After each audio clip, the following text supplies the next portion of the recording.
had a feeling the beer you were going to bring over, and I've already given away that it's a beer. I had a feeling you're bringing it over here when you literally came running in the house and just like handed it to me very quickly. That I was being very active. Yeah, that you were being healthy. Yes, your Yeah. active lifestyle. You were athletic, dare I say?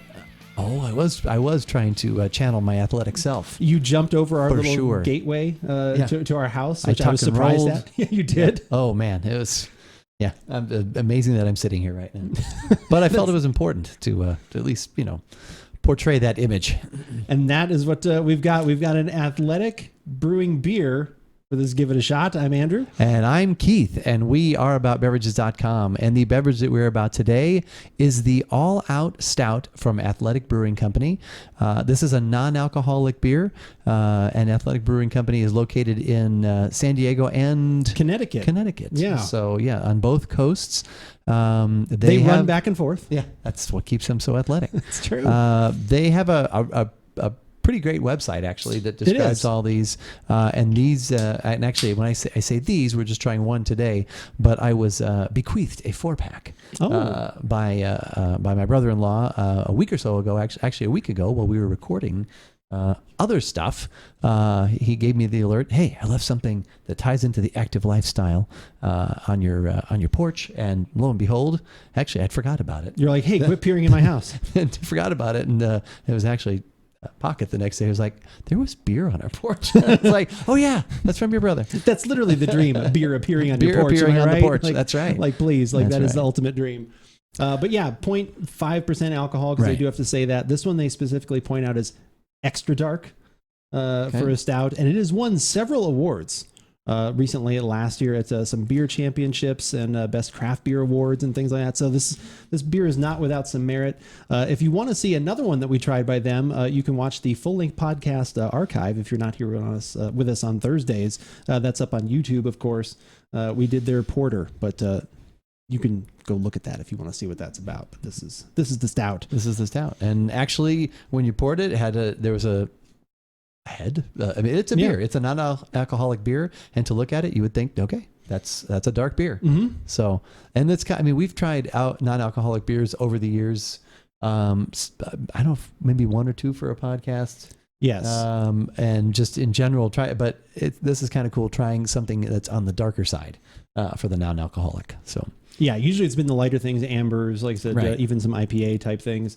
We've been kind of on the athletic kick, if you want to check in the archives, with some of the active lifestyle beers. Yeah, exactly. Gluten-free, gluten-reduced, all that kind of stuff. So we're trying to find some good stuff so we can report back to people like, yes, if you want any of those things, they are out there. Alternatives. Yeah. Obviously, it's dark, but I don't think we need to talk too much more about that.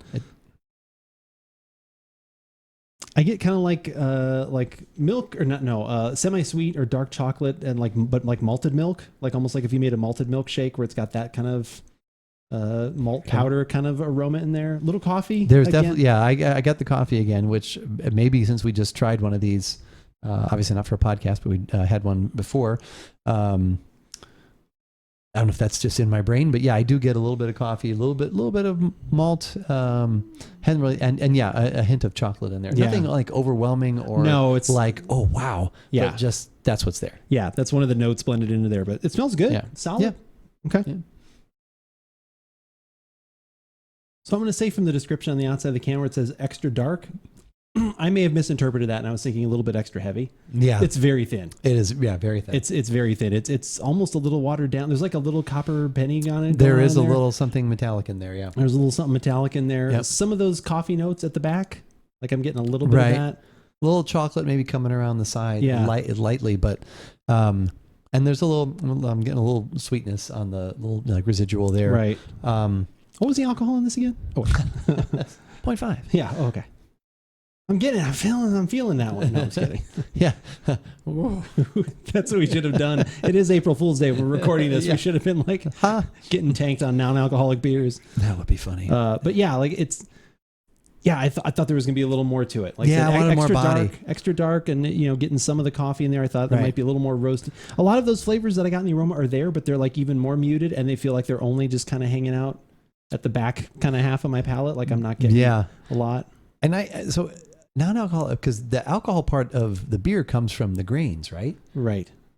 We probably shouldn't get into how it makes it non-alcoholic, but I think we talked about that last time. Okay. There was like there are 4 different methods. They remove the alcohol afterwards. So they literally brew the beer as normal, and then the alcohol is extracted. That's right. And then the alcohol is extracted. That's right. There's lots of, actually, we did talk about alcohol that. is not actually from the grains. It's from the yeast. As it's doing its work. As it's eating. As it's eating away at the sugars creates the fermenting, alcohol. Yeah. Okay. So fermenting happens actually creating the alcohol. But then there's I don't know which process they use. I'm not even going to get into that. If you know and want to talk about it, leave a comment down below. I'm more than happy to learn even more. But we looked it up last time when we did a non-alcoholic beer. I think it was the Lagunitas one that we did a podcast on. Okay. I was trying to think of that was recently. I was trying to think of when that was, and yes, that was it. Okay. So there's 4 different methods, and like I said, all of them happen post brew. So, but yeah, I would say I'm a little bit disappointed. I guess I would love. So here's what I would love: if there is someone like Athletic Brewing that actually watches this, if someone else that makes these beers watches this, I would love to talk to you a little bit more about the process. And if possible, I would love to see if there's a difference between the beer before the alcohol is extracted and then this, because I would like to know what is maybe being either lost or changing, augmented or changed. Yeah, because like I'm tasting this, and it's almost like, to me, when I, like I said, take a peek up at their website of what their tasting notes are, it seems like, well, this is what it was before we removed the alcohol, and in taking out the alcohol, it gets more watered down, something else, chemistry changes to it, and it turns into this, like I said, slightly weaker version than what they have talked about. Right. But again, they may taste exactly the same, and then if they do, I would just say, then I'm just not a fan of this one then, I guess. Right. But I don't know. Final thoughts on this? Yeah, I was just, there are different types of stouts, and I was just hoping for, I think, a little more body on it. Yeah. It's kind of, if this had more body, then I would say it's close.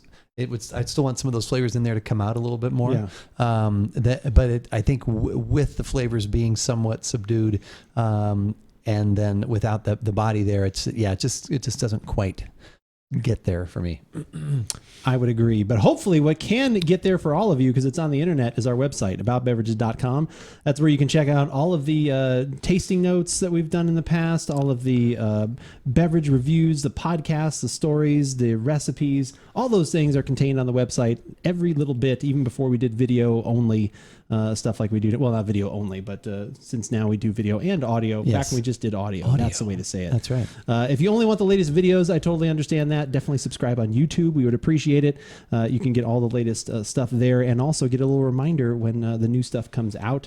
And if you only want audio, we've got you covered there too. You've got Google Podcasts, Spotify, obviously iTunes. You can go there and get all the podcast stuff you want. If there's any podcast service that you're using, just search for About Beverages. You will probably find us there. We're almost in everywhere that I can think of. Hopefully we will be there. And we've also got some other things too, right? Well, we refer to them as the three pillars of social media.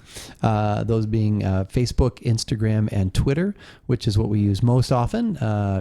I tweeted just before we went on the show. What? Oh, I know. Just before we started recording live tonight. No, I had to wait until the music started playing. That's true. It was close.